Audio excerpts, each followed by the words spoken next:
मा नों दासिमबो सानो नामा गावखौनो पापनि गलाम खालामनानै लानो थाखाय? फोरबोआ दिनै जोंखौ सुख'बाय, उदांस्रि होबाय पापनिफ्राय, नाथाय दिनै जोंसो गावखौनो गलाम खालामनानै दोनबाय थानो नागिरो।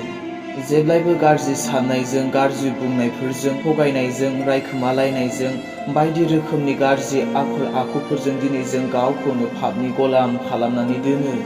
मिथिगौ बेफोरो गाज्रि होननानै, बुजिगौ बे पाप खामानि होननानै, नाथाय अब्लाबो नों मावो, अब्लाबो नों बुङो, मानोना नों गावखौनो दासिमबो पापनि गलाम खालामनानै दोनो। जों बाप्तिस्मा लायो आरो बाप्तिस्मा लानायानो जाहैबाय ख्रिस्ट'जों लोगोसे थैफानाय आरो सिखांफिननाय।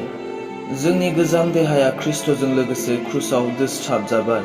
अब्ला दा जों पापनि गलाम नंबावलिया, मानोना दिनै जोंनो पापनिफ्राय उदांस्रिखौ होनाय जाबाय।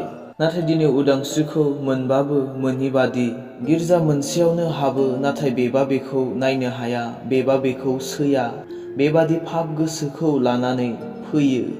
मानोना नों पापजोंनो खाजानानै दोनजायो। जेब्लायबो जुदि पापखौनो मावनो मोजां मोनदोंबा, थगायबाय थानो मोजां मोनदोंबा, सोरखौबा दुखु होनानै, गाज्रि बाथ्रा बुंनानै मोजां मोनदोंबा, बोसोना बेखौनो बुङो, जायहा पाप मावो बिसोर साफ्रामबो पापनि गलाम होननानै।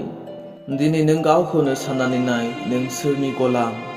फोरबोआथ' दिनै जोंनो उदांस्रिखौ होबाय, नाथाय बे उदांस्रिखौ दिनै जोङो लानानै माबायदि बाहायदों?